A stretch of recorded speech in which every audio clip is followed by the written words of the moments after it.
የምንጠመደው በጣም በምንፈልገው ነገር ማለት ነው። እንደ ምግብ ወጥመድ የለም። ስንፍና በምንወደው ለምሳሌ እንቅልፍ የሚወደውን በእንቅልፍ ነው የሚያጠምደው። ለምሳሌ የስንፍና መገለጫዎች ልንገራችሁ። ሁለት መልክ ነው ያለው። ስንፍና ሁለት አይነት ነው።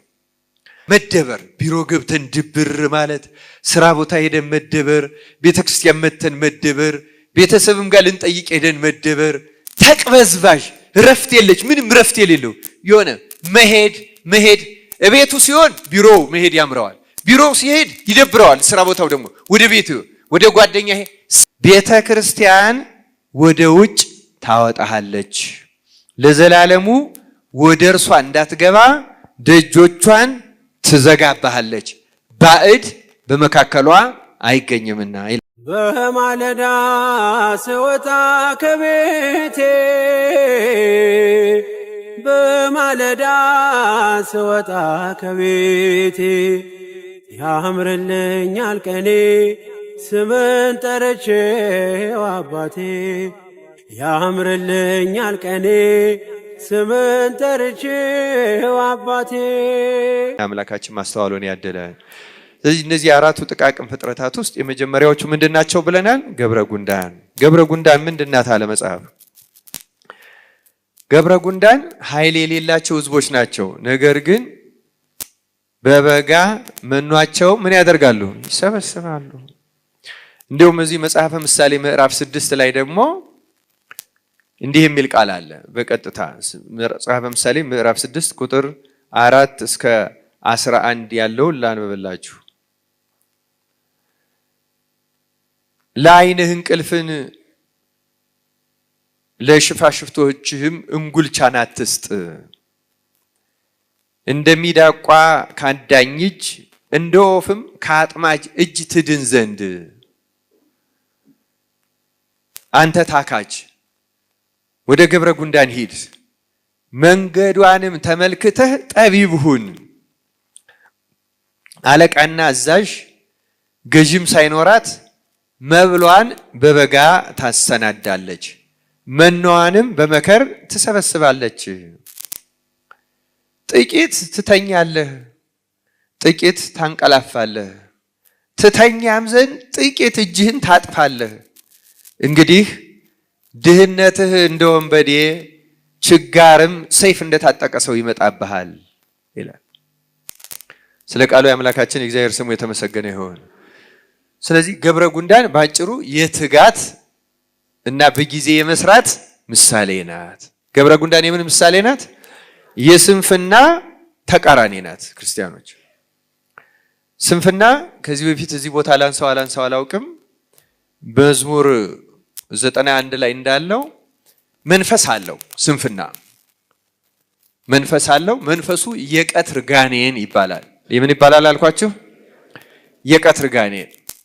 እና በእግዚአብሔር የሚታመን ሰው ከዚህ መንፈስ ያመልጣል። አለል ዘለል የሚል በእግዚአብሔርም መታመን የሌለው ሰው ይሄ መንፈስ ይወርሰዋል። መዝሙር 90 በአማርኛው መዝሙር 91 ቁጥር 2 እስከ 7 ያለውን ላንብብላችሁ። እግዚአብሔርን አንተ መታመኛዬ ነህ እለዋለሁ። ምን ነህ እለዋለሁ? መታመኛዬ፣ ታመንበታለሁ ማለት ነው። እግዚአብሔርን አንተ መታመኛዬ ነህ እለዋለሁ። አምላኬና መሸሸጊያዬ ነው። ምን ነው? በእርሱም እታመናለሁ። እርሱ ይልና ከአዳኝ ወጥመድ፣ ከምን ወጥመድ?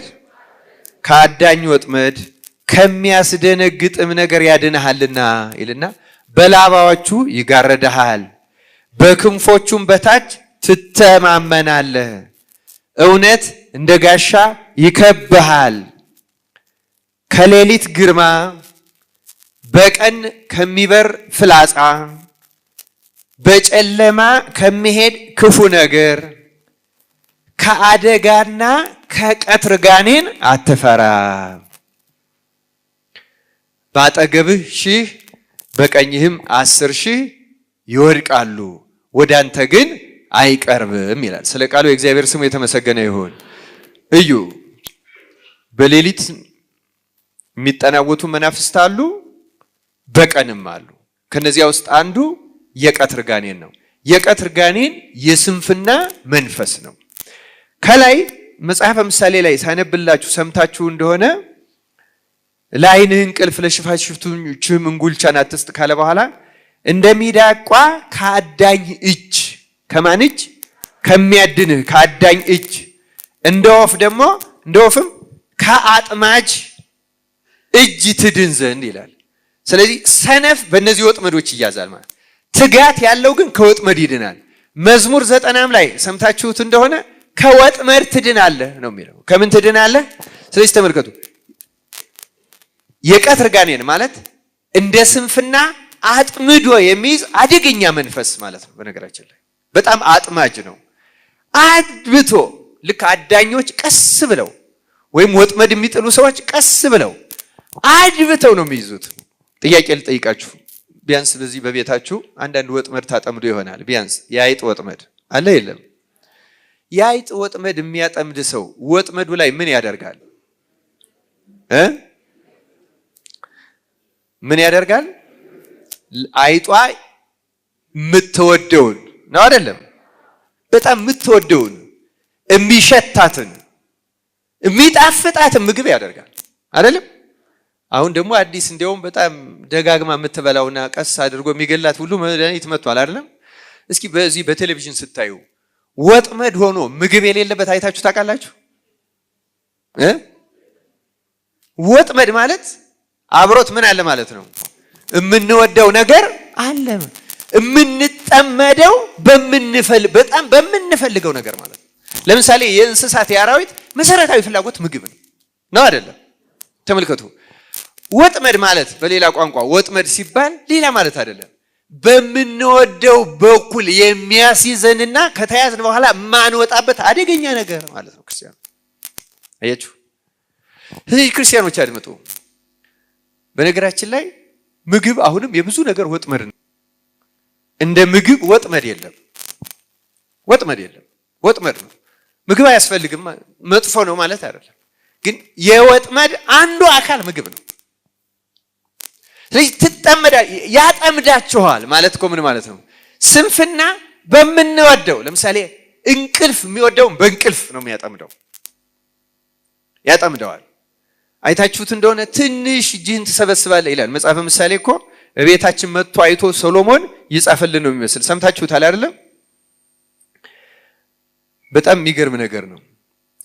ምንድን ነው የሚለው? ጥቂት ትተኛለህ፣ ጥቂት ታንቃ። እስኪ ቆይ ጥቂት ትንሽ ልቆይ አይደለም? ተነስ ስትባሉ እንላለን አንልም? ጥቂት እስኪ ቆይ ጥቂት ልረፍ፣ እስኪ ቆይ ጥቂት። ይኸው ቃሉ የሚለው እሱ ነው። ክርስቲያኖች ጥቂት ታንቀላፋለህ፣ ጥቂት ትተኛለህ፣ ትተኛም ዘንድ ጥቂት እጅህን ታጥፋል። እስቲ ቆይ ትንሽ እስኪ አትጨግዩ። አያችሁ መጠመጃችን በጣም አሁን ጠዋትማ ወደ ቤተ ክርስቲያን ልንመጣ ስንል እስኪ ቆይ ትንሽ ገና ነው፣ ምን ያስቸኮለህ? ከቄሶቹ ልትቀድም ነው ወይ ልትቀድም ነው ወይ? ያሰኛል አያሰኝም? አቤት እንዴት እንደሚያደግ እና ይሄ ስንፍና ወጥመድ አጥምዶ ነው የሚይዝ። እየያዘን እንደሆነ ሁሉ አናውቅም ክርስቲያኖች። እግዚአብሔር ከዚህ ወጥመድ እንድንወጣ ይርዳን። ስንፍናን ሁለት መልኮች አሉት ይላሉ የገዳም አባቶች። ቅድም ወግሪስ የሚባል አባት ብያቸዋለሁ አይደለም? አባ ዮሐንስ ዘሰዋስው የተባለ አባት ደግሞ ስንፍና ወይም እሱ ወይም ቅዱስ ይስሐቅ የሶርያው፣ እነዚህ ሶስቱም በዚህ ላይ በጣም መሰረታዊ ነገር ነው ያስተማሩት። ሁለት መልኮች አሉት። ለምሳሌ የስንፍና መገለጫዎች ልንገራችሁ። ሁለት መልክ ነው ያለው ስንፍና። ሁለት አይነት ነው። አንደኛው ቅድም እንዳልኳችሁ እንቅልፍ የሚል በጣም አስገራሚ ነገር ነው። እንቅልፍ ይላል። ለማንኛውም ነገር ይደብረናል። መደበር፣ ቢሮ ገብተን ድብር ማለት፣ ስራ ቦታ ሄደን መደበር፣ ቤተክርስቲያን መተን መደበር፣ ቤተሰብም ጋር ልንጠይቅ ሄደን መደበር። እንደ የመደበር መንፈስ ለሆነ ነገር አድርግ ሲባል ማዛጋት፣ አቅም ማጣት፣ ጽሁፍም ከሆነ ንባብም ከሆነ ተማሪ ሆኖ አእምሮ ድክም ዛል ማለት፣ በቃ ከፍተኛ የሆነ የመልፈስፈስ መንፈስ እና ነፍሱ ቀዝቃዛ ነው። ጸሎትም ሲሆን አሁን ለጸሎቱም ቆመን በመየት እንጸልይ ተብሎ እያለ እሱ ተራ ሲደርስ ሁሉ በቃ ቅብድብድብድ የሚያደርግ የሚያዝል መንፈስ ነው ይሄ ክርስቲያኖች። አደገኛ መንፈስ ነው። ከዛ ደግሞ በምንም ነገር አለመርካት፣ ለመንፈሳዊ ነገሮች ሁሉ ስሜት አልባ፣ እንዲያውም ተች ይሆናል። እሺ አሁን ቅዳሴም እንደዚህም ስግደትም ጾምም ጸሎትም ገዳም ምን ትርጉም አለው የሚል ትችት የሚያሰጥ እና በብዙ ነገር ፍላጎት ማጣት። ከዛ ደግሞ ዝም ብሎ ማዘን፣ ደግሞ ዝም ብሎ ማዘን እንዴት እንደዚህ ይሆናል እንዴት እንደሚደረግ። አንደኛው መልኩ ይሄ ነው። ሁለተኛው ደግሞ የዚህ ተቃራኒው በጣም አስገራሚው የስንፍና ሁለተኛው መልኩ ነው። ሁለቱም መልክ በአንድ ሰው ላይ ሊኖር ይችላል በነገራችን ላይ። አንደኛው ደግሞ ተቅበዝባዥ፣ ረፍት የለች፣ ምንም ረፍት የሌለው የሆነ መሄድ እቤቱ ሲሆን ቢሮው መሄድ ያምረዋል፣ ቢሮው ሲሄድ ይደብረዋል፣ ስራ ቦታው ደግሞ ወደ ቤቱ ወደ ጓደኛ ሰው አግኝቶ ካላወራ ላይምሮ እርካታ ያጣ እና በጣም ተራ ሳቅ፣ ጩኸት እና መንፈሱ ስለሚያቅበዘብዘው የማይፈልጋቸውን ሁሉ አግኝቶ ማውራት ግዴታው ይሆናል። አንዳንድ ሰው ረፍት ያጣል። በቃ የሆነ ስራም ይዞ አእምሮ ረፍት አያገኝም። አሁን ቤተክርስቲያንም መጥቶ እስቲ ልሂድ ልረጋጋ ይላል። እንደመጣ ግን አይኑ ወደዚህ ይዞራል፣ ወደዚህ ለምን እንዲህ ተደረገ ይላል፣ ለምን እንደዛ ሆነ። ተቅበዝባዥ ነው የሚያደርገው የስንፍና መንፈስ። ይሄኛው ስሜት በጣም የጎላበት ሰው በቀላሉ ብው ብሎ ሁሉ ነው የሚናደድ። እንዲሁ የሆነ ነገር ሳይ ብው፣ ምንም ትዕግስት የለው፣ ይጮሃል፣ አይኑን እንደ አውሬ ያጉረጠርጣል። የስንፍና መንፈስ ነው ይሄ ሁሉ። ልክ ብው ብሎ እንደሚጮኸው ደግሞ አንዳንድ ጊዜ ስብር ብሎ ደግሞ ይደነግጣል። ልክ እሳት የነካው ላስቲክ ፌስታል መስሎ ኩምትርትርትር ይላል። ደግሞ ተረጋግጦ መቀመጥ አይችልም። በተለይ አሁን ማህበራዊ ሚዲያ ከመጣ በኋላ ደግሞ በዚህ የሚያጠኑ ሰዎች እንደሚሉት እውነቱን ለመናገር ማህበራዊ ሚዲያ ካለ እጁ አይችልም። ለምሳሌ ከስልኩ አሁንም አስቀምጦትም የሆነ ሰዓት ላይ ሄዶ ዳሰስ ያደርጋል፣ ያው እስኪልቶ ይልና እንደገና ረፍት የለሽ ነው የሚያደርገው። ይህ ስንፍና መንፈስ ነው። አምላካችን እግዚአብሔር ከዚህ መንፈስ ይፈውሰን።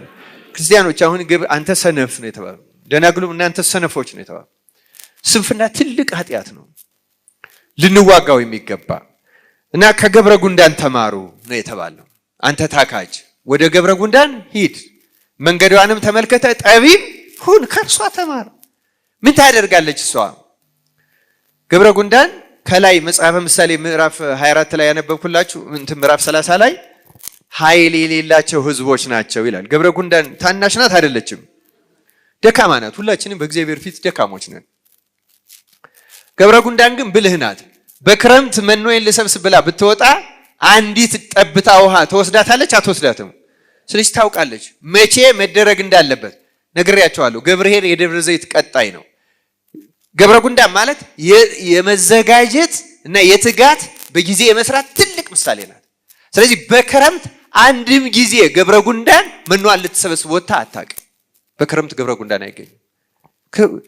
አሁን ተመልከቱ፣ ገብረ ጉንዳን እንደኛ አይነት አዋቂ ነፍስ የላትም። እንደሰማችሁትም አዛዥ አለቃም ደግሞ የላትም። ግን ትጉህ ናት በጣም። እኛ ደግሞ አዛዥም አለን። ቢያንስ በቤተሰብ ውስጥ የምንኖር ሰዎች በገዳም በበዓት ዘግቶ ከሚኖር መነኩሴ በቀር ያለው በሙሉ ቀስቃሽ አለው። እሱም ደግሞ አለው የገዳሙ ሰዓት አለ፣ የደወል ሰዓት አለ፣ የጸሎት ሰዓት አለ፣ ይደወላል። እና ክርስቲያኖች አስተውሉ፣ ገብረ ጉንዳን በጣም ትልቅ የትጋት ምሳሌ ናት። እኛም እንድንተጋ ነው የታዘዝነው። አንተ ሰነፍ፣ እናንተ ሰነፎች ተብለን ወደ ገሃነም እንዳንወርድ መትጋት አለብን። ራሱ ሶሎሞን መጽሐፈ ምሳሌ ምዕራፍ 12 ቁጥር 27 ላይ እንዲህ ይላል፣ ለሰው የከበረ ሀብት ትጋት ነው ይላል። ለሰው የከበረ ሀብቱ ምንድነው? ሀብት ማለት ትጋት ነው። ተግቶ የሚሰራ ሰው ማግኘቱና መጠቀሙ አይቀርም። በጣም የሚገርመው ሰነፍን ሰው እግዚአብሔር ራሱ አይተባበረውም፣ አይረዳውም። ቢጸልይም አይሰማውም። በነገራችን ላይ ስንፍና ልክ በጣም ትልልቅ አይምሮን ሙሉ ጨለማ የሚያደርጉ የሚባሉ ኃጢአቶች አሉ። ከነዚያ ውስጥ ነው። አሁን ዝሙት ሙሉ ጨለማ ነው የሚያደርገው። ጸብም በተለይ በካህናት ጨለማ ነው የሚያደርገው። ምንም ውሸት ነው። አሁን እንደዚያ ጸብ ውስጥ ሆኖ ቢቀድስ ቢያመሰግን ምናምን ትርጉም የለውም። ምንም ትርጉም የለውም። አይሻገርም። ለአማኞቹ ይጠቅመ እንደው እንጂ ለካህኑ ለራሱ አይጠቅመው። በተለይ ለካህን ከዝሙት በላይ ጸብ ያረክሰዋል በእውነቱ። ልክ እንደዚያ አይምሮ ሙሉ ጨለማ ከሚያደርጉ ኃጢአቶች አንዱ ስንፍና ነው እና ስንፍና አይምሮን ጨለማ ማሰብ እንዳንችል ነው የሚያደርገው። ትጉዎች ግን አእምሯቸው ራሱ ብሩህ እየሆነ ነው የሚሄደው። ማሰብ እየቻሉ ነው የሚሄዱ። እግዚአብሔር አእምሯቸውን የበለጠ እያበራው እያነቃው እያሳያቸው ለስራም ለማንኛውም ነገር እና እግዚአብሔር የሚሰራው ከትጉዎች ጋር። እስቲ በመጽሐፍ ቅዱስ እግዚአብሔር የሰራባቸውን ሰዎች እናስባቸው። ለምሳሌ መጀመሪያ እስራኤልን ከግብፅ እንዲያወጣ የተመረጠው ሙሴ ትጉ ነው ሰነፍ ነው? ትጉ ነው። ዮሴፍን አስቡት፣ የመጨረሻ ትጉ ነው። እስር ቤት እንኳን ገብቶ ያለ ስራ ተቀምጦ የማያውቅ ነው። ዳዊትን እዩ፣ ትጉ ነው። እግዚአብሔር ከትጉዎች ጋር ይሰራል እንጂ ከሰነፎች ጋር አንዳችም ቀረቤታ የለው። እግዚአብሔር የሰነፎች አምላክ አይደለም፣ አምላክ ትጉሃን ነው። ክርስቲያኖች ድርሳነ ሚካኤልም ላይ ታስታውሱ እንደሆነ አንድ ሰነፍ ሰው ቅዱስ ሚካኤልን ጭቅጭቅ አደረገው፣ እባክህ ስጠኝ እያለ። ቅዱስ ሚካኤል ተገልጾ ምንህን ልባርክልህ? ንግድህን አልባረክ አትነግድ፣ እርሻህን አልባረክ አታርስ፣ ምንህን ልባርክልህ አለው ይላል። እግዚአብሔር እኮ ራሱ የሚባርክልን ስንተጋና ስንሰራ ነው። ክርስቲያኑ ሰነፍ ሰው ቅድም ሶሎሞን ሲናገር እንደሰማችሁት ችግር እንደ ወንበዴ ነው ያለው። አይደለም ነው? አይደለም። መከራ እንደታጠቀ ሰው ይደርስብሃል፣ ይበላሃል። እንዲሁም ይበላ አብድ ስጋሁ። ሶሎሞን ሌላ ቦታ ሰነፍ ሰው ስጋውን ይበላል ይላል። ስጋውን እንደዚህ አድርጎ ይበላዋል ማለት ነው። ድንጋይ ላይ ቁጭ ብሎ እያወራ የሚበላው አቶ ይከሳል ማለት ነው። ምክንያቱም ሰውነታችን ራሱ በራሱ ይበላላል አይበላላም? ይበላላል። ምን ከሳው እኮ ራሱን ያን እየተመገበ ነው። ሰነፍ ስጋውን ይበላል ማለት ያ ማለት ነው። ሰነፍ በጣም የተነቀፈ ዝም ብሎ ከማህበራዊ ምግባር አንጻር ብቻ አይደለም፣ ትልቅ ኃጢአት አእምሮን የሚያጨልም ክፉ በሽታ ነው። እግዚአብሔር አምላክ ከዚህ በሽታ ሁላችንን በቸርነቱ ነፃ ያውጣን ያደነን። ክርስቲያኖች ስንፍና ልንዋጋው የሚገባ ነው። ከዚያ ውጭ ደግሞ በጊዜ መስራት፣ ጌታችንም ወደ ፈተና እንዳትገቡ ትጉና ምን አድርጉ? ጸልዩ። ትጋት ያስፈልጋል። ለሁሉም ሰው በተሰማራበት ትጋት አስፈላጊ እንድንተጋ አምላካችን እግዚአብሔር ይርዳል። ምዕራፍ 13 ቁጥር 13 ላይ በቀን እንደምንሆን በአግባብ እንመላለስ፣ በዘፈንና በስካር አይሁን፣ በዝሙትና በመዳራት አይሁን፣ በክርክርና በቅናት አይሁን ይላል። ስለ ቃሉ የእግዚአብሔር ስም የተመሰገነ ይሁን። ገብረ ጉንዳን በበጋ እንደምትሰበስብ እናንተም ደግሞ በቀን እንደምንመላለስ በአግባብ። ያም ማለት በጽድቅ መመላለስ ማለት ነው። ጌታ ማንም የማይሰራባት ሰዓት ትመጣለችና ይላል። አይደለም እንዴ? ሌሊት ነው የሚለው ትመጣለችና። በቀን ነገራችሁን ብርሃን ሳለ በብርሃን ተመላለሱ ነው የተባለው። እኛም ክርስቲያኖች ገብረ ጉንዳን በበጋ እንደምትሰበስበው ለኛ በጋ ማለት ከመሞታችን በፊት ያለው እድሜ ማለት። ከዚያ በኋላ መልካም ስራ ሰርቶ መሰብሰብ ይቻላል አይቻልም? በየቅዳሴዎቹ እንደምትሰሙት አሁን ዕለት በቅዳሴ አትናቴዎስ ባለፈው እንደሰማችሁት የዛን ጊዜ ልቅሶ አለ። የማይጠቅም ለቅሶ ነው አይደል የተባለ። አሁን የሚለቀሰው ልቅሶ ግን የሚጠቅም ለቅሶ ነው። የዚያ ጊዜው የማይጠቅም ነው። አሁን መትጋት፣ አሁን መጸለይ፣ አሁን ያን ጊዜ ልመና አለ፣ ግን የማይጠቅም ልመና ነው። ምንም ትርጉም የለውም። ማንም ማንንም የማያደንበት ጮህ። በጋ ማለት አሁን ነው፣ በህይወት እያለን በዚህ ሰዓት መልካም ስራ ሰርተን እንድንጠቀም አምላካችን እግዚአብሔር ይርዳን። እዚህ ላይ ያጠነከርኩ ይመስለኛል። ግን ስንፍና መላቀቂያዎቹ ምን ምን ናቸው የሚለውን ተናግሬ ወደ ሌሎቹም ባጭሩ ለማጠቃለል ሞክራለሁ። ክርስቲያኖች ይሄ ስንፍና በጣም አደገኛ በሽታ ነው። ከነሱ ለመላቀቅ ምን ነው ማድረግ ያለብን? ምን ብናደርግ ሊለቀን ይችላል? የመጀመሪያው ለክርስቲያኖች የሚመከረው ይሄ ችግር በእኔ ውስጥ አለ ብሎ መረዳት። ችግሩን ምን ማድረግ ማወቅ። የምናውቀውን በሽታ ነው የምንታከመው አይደለም? እና ስንፍና መርምሩት። አሁን በጸሎት ጊዜ የሚያደርገንን በነገራችን ላይ መገለጫው ነገ በኋላ አደርገዋለሁ፣ ጥቂት ቆይ፣ ይደርሳል፣ እንደዚህ በተለይ ነገ ኋላ የሚሉት ዋና የስንፍና ጠባያት ነው። አሁን ስራም ሲሆን አታስቸኩለኝ ይደርሳል አትበሉ ክርስቲያኖች። አሁን ማድረግ ከቻልክ አሁን አድርገው። አንድ ደቂቃ እንደውም የገዳም አባቶች የሚሉት አንድ ደቂቃ አታዘገዩ ነው የሚሉት። የክርስቲያን ጊዜው አሁን ነው፣ ኋላ አይደለም። ኋላ የኛ አይደለም፣ በእኛ ቁጥጥር ስር አይደለም። በነገራችን ላይ በሽታን አሁን ነገ ብያልን ብናሰነብተው በሽታው ነው የሚጠነክር፣ እኛ ነን የምንጠነክረው። ይኸው በማንኛውም ጊዜ ነገ የሚለው ኃጢአትን እየጠነከረ የኛ አቅም እየደከመ የኃጢአቱና የመንፈሱ አቅም እየጠነከረ ነው እንጂ የሚሄድ የኛ አቅም እየዘገየን እየጠነከረ አይደለም። በማንኛውም ጊዜ የተሻለችው ሰዓት አሁን የምትለው ነው ክርስቲያኖች። ከአሁን የተሻለ አንድም ጊዜ የለም። አሁንን ለመጠቀም አምላካችን እግዚአብሔር ይርዳል። ስለዚህ መገለጫው ያ ነው፣ ማዘግየት ነው። ስለዚህ አንድ ሰው መጀመሪያ እነዚህ ካሉበት ይሄ በሽታ አለብኝ ብሎ ማመን አለበት እና ልክ ስለ ዝሙት እንደምንናዘዘው ሁለተኛው ስለ ስርቆት፣ ስለ ሐሰት እንደምንናዘዘው ለስንፍና መናዘዝ ያስፈልገዋል። በካህናት ያልተለመደ ስለሆነ እንትን ሊያረጉ ይችላሉ። ግን የሚገርማችሁ መንፈሱ የቀትር ጋኔን ስለሆነ እንዲለቅ ስንናዘዝበት የአጋንንቱ ኃይል ይደክማል። በተለይ ካህን ሲጸልይልን ጸሎተ ንስሐው ሲደረግ የአጋንንቱን ኃይል አንዱ የሚያደክመው መናዘዝና በመናዘዝ ምክንያት የምናገኘው ጸሎት ነው። ክርስቲያኖች መናዘዝ በጣም አስፈላጊና መሰረታዊ ነገር ነው። መናዘዝ ራስን ማጋለጥ አይደለም። መናዘዝ ራስን ማሳከም ነው። በእኛ ላይ የሰለጠነውን ሰይጣን በእግዚአብሔር ኃይል ለማሳሰር መክሰስ ማለት ነው። ክርስቲያኖች እየገባችሁ ነው አይደል? ያን ኃጢአት እንድንሰራ የሚያደርግን መንፈስ መክሰስ ማለት ነው። እና ካህን ሲሰማው የሰይጣና ኃይላቸው ይደክማል። መናዘዝ ሁለተኛውና በጣም አስፈላጊው ለዚህ ለቀትር ጋኔን ለስንፍና መንፈስ የሚያስፈልገው እሱ ነው። ሶስተኛ የተግባር ስራ ወይም የእጅ ስራ መስራት።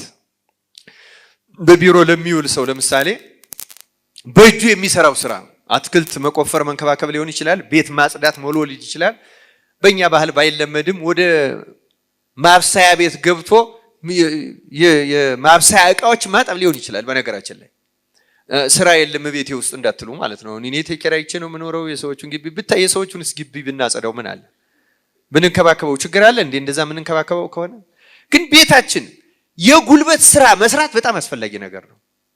ቢያንስ ደግሞ እየተንቀሳቀሱ አንድ ሁለት የእግዚአብሔር ቃል ይዞ ማለት ነው። ለምሳሌ አቤቱ እንደ ቸርነትህ መጠን ማረኝ የሚለው ቃል አለ አይደለም?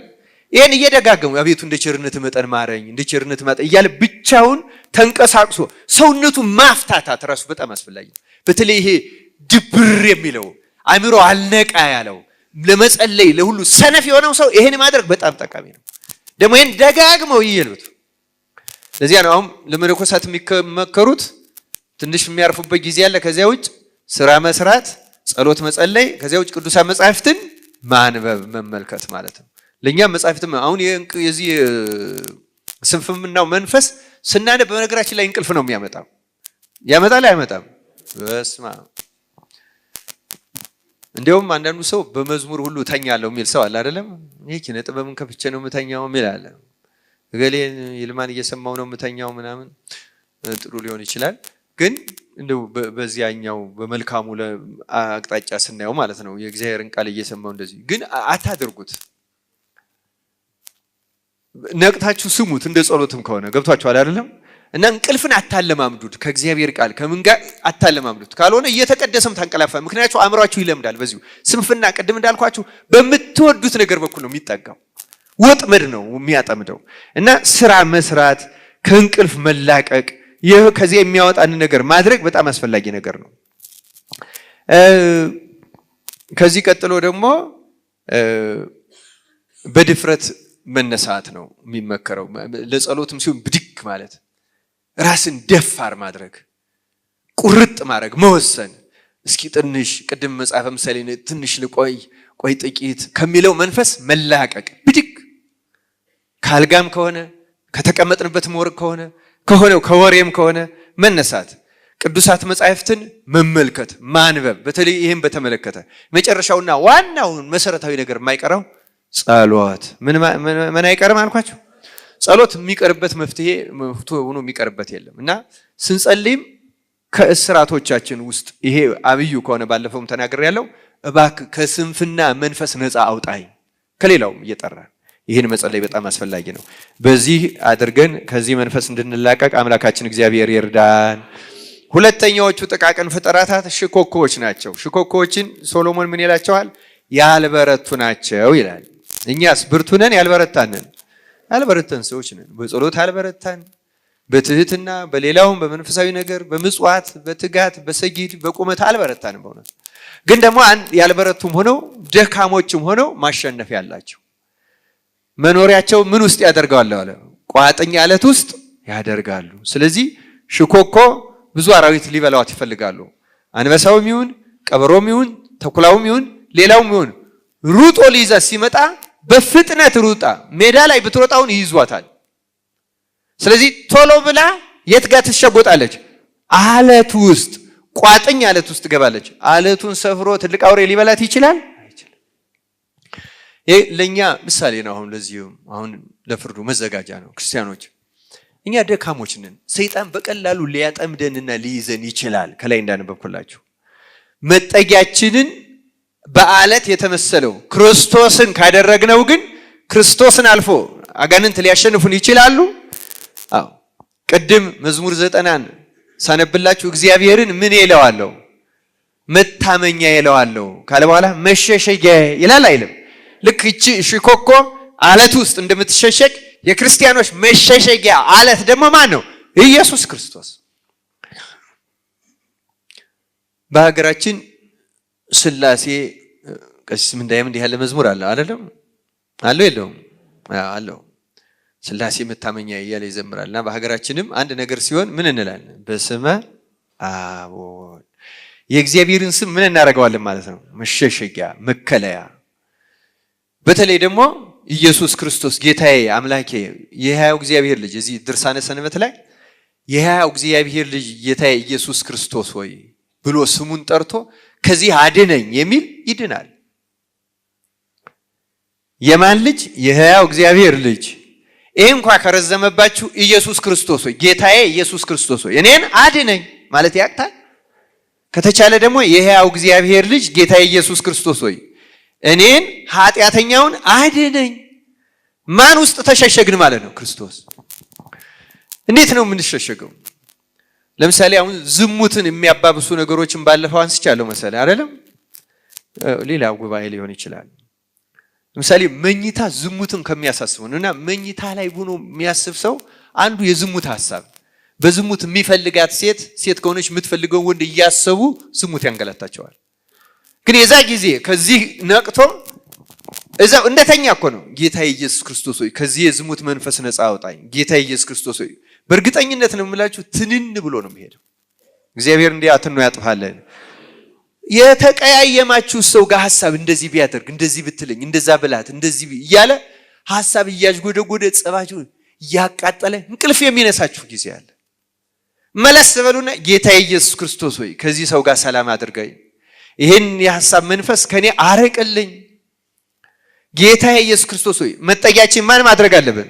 አሁን ሰይጣን ያን እያጠመደን ነው። በቃ በጣም በምንፈልገው ጉዳይ በኩል በሚያሳስበን ጉዳይ በኩል መጠጊያውን ክርስቶስና ስሙን ያደረገን ያሸንፈዋል። ክርስቲያኖች ሌላም ነገር ሊሆን ይችላል። ቅድም የተለያየ ወጥመድ ይመጣብናል፣ የኃጢአት ወጥመድ። በዚያ ጊዜ ሁሉ ማን ጋር መሸጎጥ አለብን? ይላል ክርስቶስ ውስጥ። ስሙን እንጥራው ክርስቲያኖች። ስሙ አምባ ነው፣ መጠጊያ ነው፣ አሸናፊ ነው።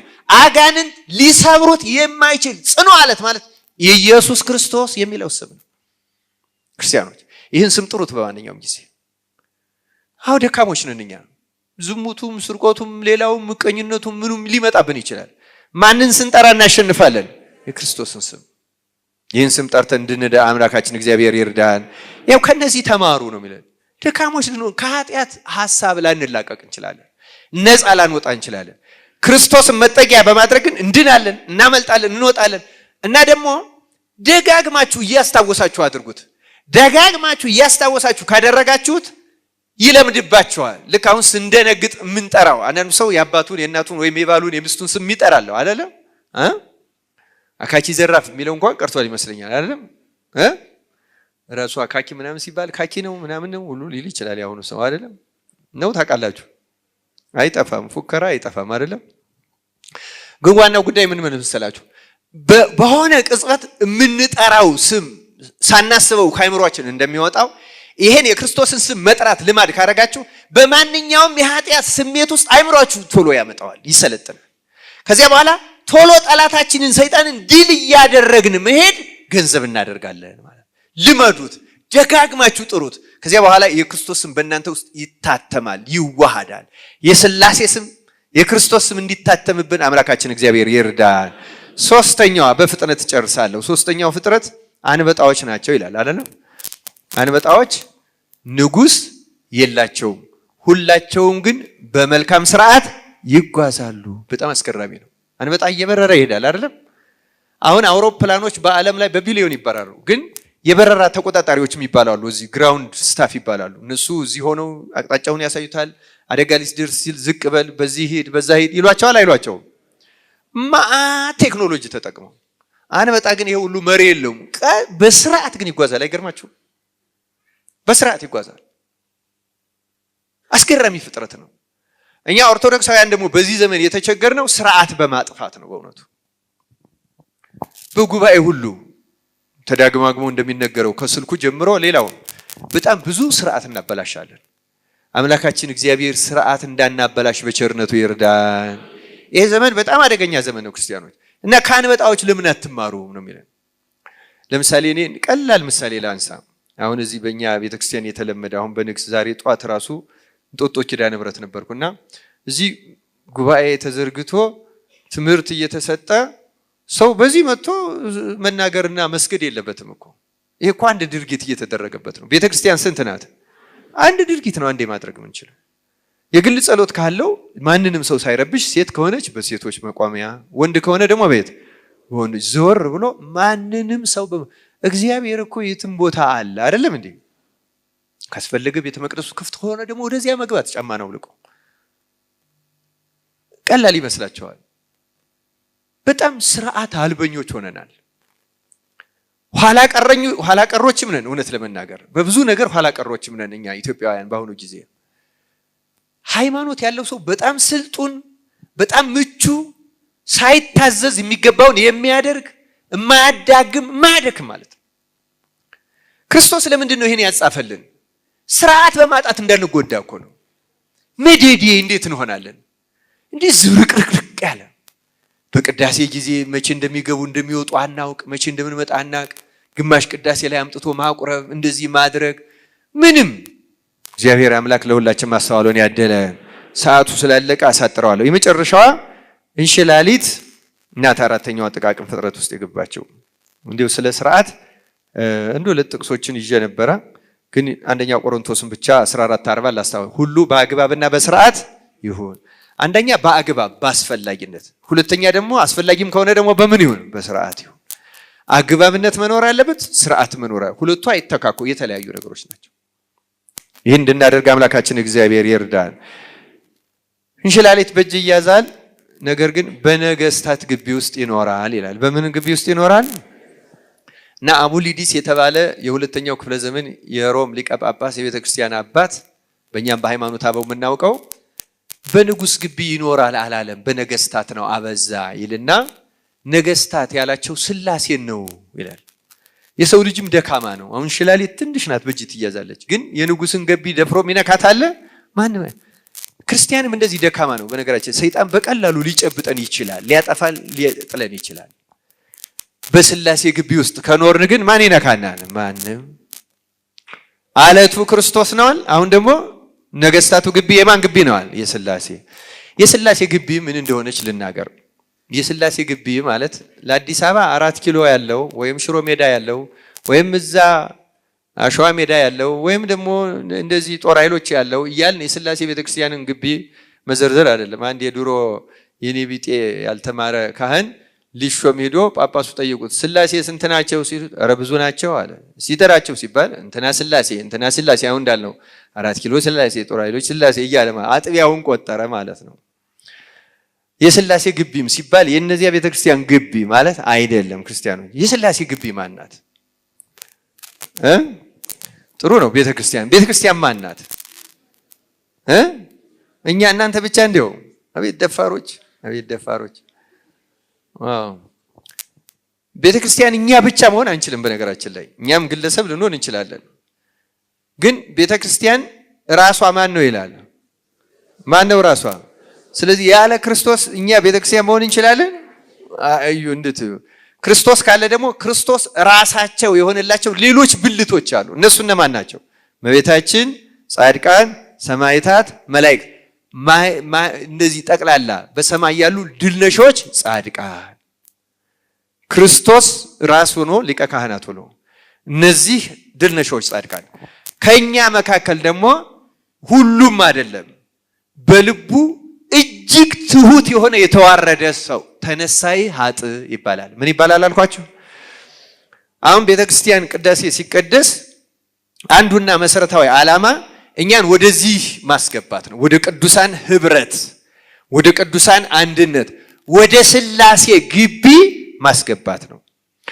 ከቅዳሴው ላይ አንድ ቃል ላንብብላችሁ። ባነብላችሁ ጨርሻለሁ። እኔ ብዙ ጊዜ አልወስድም። ትንሽ ደቂቃ አለችኝ አይደል መምህር?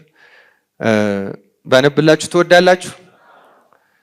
እንዴት ከተማርነው ከዚህ ከስንፍናም ጋር በሚገናኝ መንገድ ላንብብላችሁ። እዚህ መጽሐፈ ቅዳሴ ላይ እንዲህ የሚል ቃል አለ። በብዙዎቹ ቤተክርስቲያን አይነበብም ይመስለኛል። አዲስ አበባ ምስካየ ኅዙናን መድኃኔዓለም ይነበባል። ምዕራፍ 2 የቅዳሴው መግቢያ ገና ሲገባ እንዲህ ይላል ትእዛዙ። አንድ አምላክ በሆነ በአብ በወልድ በመንፈስ ቅዱስም ለቄስና ለዲያቆን ለሕዝቡም ሁሉ የሚገባ በየጊዜውም ሁሉ ሊሰሩት የሚገባ የቅዳሴ ስርዓት ነው። እንደ አባቶቻችን ስርዓት ቄስም ቢሆን ዲያቆንም ቢሆን በቅዳሴ ጊዜ መጀመሪያ ይህን ቃል በግድ ያንብብ። በምን ያንብብ? በግድ ያንብብ። ከቅዱስ ምስጢር የሚቀበሉ ሁሉ ምእመናን በማስተዋል ይህን ይስሙ ይልና እንዲህ ይበል ይላል። ወንድሜ ሆይ ኃጢአትህን እያሰብክ በዚህ ልቡና ኑር። በየት ልቡና? ይቀጥላል። ይቅርታንም ታገኝ ዘንድ ስርየትን ለምን። ስላንተም ስለነሱም ንጹሕ የሚሆን መስዋዕቱን በሚያቀርቡበትና በሚያሳርጉበት ጊዜ ከቤተ ክርስቲያን ሳትወጣ ስላንተ የሚያቀርብና የሚጸልይ ካህኑን አትተወው። ከሚያስወጡት ካልተጠመቀው ጋር አብረህ እንዳትሄድ። ጻኡ ንዑሰ ክርስቲያን ሲባል ያልተጠመቁ ይወጣሉ አይደለም? አሁን ስለሌለ በተግባር ባናየው እንዳትሄድ በቤተ ክርስቲያን ኑር እንጂ የካህኑንም ቃሉን አድምጥ። የካህኑን ቃሉን ምን አድርግ አለ? አዎ አሁን እዚህ ላይ የለም እንጂ ዜና አበው ላይ ደግሞ ለካህናት ስርዓት አለ። እንዲህ ይላል፣ መጽሐፉ ፊደሉ የጎላ ይሁን፣ የሚያነበው ካህንም አትብቶ እንዲሰማ። ማትባት ማለት ሳይል እንዲሰማ አድርጎ ያንብብ ይላል። ምእመኑ ደግሞ ነቅቶ ምን ያድርግ? ያድምጥ። አድምጥ። እያደመጥን ደግሞ ልቡናችን ይመልሳል። ይቅር በለን ሲል ልቡ ምን ይላል? ይቅር በለን ይላል አይልም? ያድምጥ ይላል። ተመልከት እንግዲህ ስላንተ ስለ ኃጥአንም ሁሉ የሚለመነውን ስርየት ስማው፣ አምላካቸው ይቅር ይላቸው ዘንድ። አንተ ሰው የኃጢአት ስርየትን ልታገኝ ከወደድክ ከቤተ ክርስቲያን ለምን ትወጣለህ? ሌላው አንገቱን ዝቅ አድርጎ ስላንተ ምሕረትን ይለምናል። አንተስ ለምን ስራ ፈት ትሆናለህ? በዚህ ጊዜ በልቡናህ ከአንዱ ሀገር ወደ አንዱ ሀገር ትመላለሳለህ ይላል። በምንህ ነው ያለ? ቤቱ ይሄዳል፣ ሰው ሱቁ ይገባል፣ ቢሮ ይገባል፣ ዘመዶቹ ጋር እንሄዳለን አንሄድም። መራዊ ሰማያዊ በሚሆን በክርስቶስ ማህተም የታተምህ ስትሆን ይልና ከዚህ በኋላ ያለችው ነገር ግን ይላል። ስለዚህ ቅዳሴ ላይ ምንድነው የሚሆን ካላችሁ፣ ቅዳሴ ላይ የሚሆነው ተነሳዩን ሀጥ መንፈስ ቅዱስ ወደዚህ ህብረት ያስገባል ማለት ነው። ልቡናውን የሚያባክነውን፣ የሚያንከራትተውን፣ ሐሳብ የሚያንገላታውን፣ የሚጥመነመነውን መንፈስ ቅዱስ እያወጣ ይጥለዋል። ስጋችንን አይደለም የሚያወጣው፣ ነፍሳችንን ግን ለዘላለም ከሥላሴ ግቢ ያስወጧታል። ስርየትም አታገኝም፣ በረከትም አታገኝም። እና እዛ በኋላ ልቡና የበለጠ እየደነደነ ከዛ ሁሉ ነገር እየሰለቸን ከዛ እናቀዋለን ኖረንበታል እያልን እየተችን ከሥላሴ ግቢ እንደወጣን እንቀራለን። እግዚአብሔር እንደዚህ አድርጎ አያስወጣ። ለዘላለም ወደ እርሷ እንዳትገባ ደጆቿን ትዘጋባለች ነው የሚለው። በቅዳሴ ጊዜ አንድ ሰው በፈሪሃ እግዚአብሔር በማድመጥ ወዲያ ወዲህ ሳይንከራተት አይደለም በእግሩ በልቡ መንቀሳቀስ የተከለከለ ነው። ስለዚህ የቅዳሴ ዓላማው አንድን ሰው ወደዚህ የቅዱሳን ህብረት ማስገባት እና ቤተ ክርስቲያን ማድረግ ነው። ምን ማድረግ ነው አልኳችሁ? አባ ጊዮርጊስ ዘጋስጫ ምን ይላል? በአርጋኖን ጸሎት መጽሐፍ እመቤቴ ሆይ ልጅሽ በመጣ ጊዜ እባክሽ ክርስቲያን ሆኜ እንድገኝ አድርጊኝ። እባክሽ ክርስቲያን ልሁን፣ ክርስቲያን እንድሆን ልጅሽን ለምኝልኝ። አይገርማችሁም? አባ ጊዮርጊስ ጻድቁ እንደዚህ ሲል። ስለዚህ እኛ እንኳን ቤተ ክርስቲያን ገና ክርስቲያን አልሆንም። ክርስቲያኖች ልክ ነው፣ በጥምቀት ሆነናል፣ ያንን ክጃ አይደለም። በኋላ ግን በሰራናው ኃጢአት ምክንያት ከቤተ ክርስቲያን ወጥተናል። ክርስቲያን መሆንም አቁመናል። ከስላሴ በደጅ ውጭ ነው ያለ ነው። አንዷን ቃል አስታውሼ ትምህርት ልጨርስ።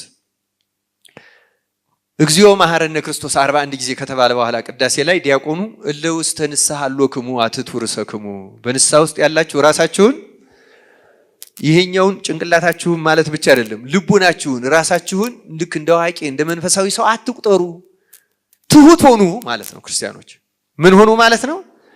እና ብዙ ጊዜ እንዲህ እንላለን፣ ይሄም ጥሩ ነው፣ የትህትና መገለጫም ነው አይደለም?